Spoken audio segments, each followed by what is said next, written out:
நீங்கள் எந்த அளவுக்கு விலையேற பெற்றவங்க தெரியுமா?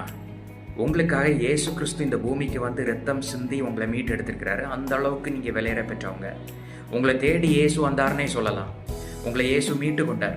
அப்படி இருக்கிற சமயம் ஏதோ ஒரு விஷயம் கிடைக்கலங்கிறதுக்காக அதுக்கு பின்னாடி நீங்கள் ஏன் ஓடிக்கிட்டே இருக்கணும்? அது பணமாக இருக்கலாம், இல்லைனா வேறு எந்த விஷயமாகவும் இருக்கலாம். உங்களுடைய மதிப்பை நீங்கள் புரிஞ்சுக்கோங்க.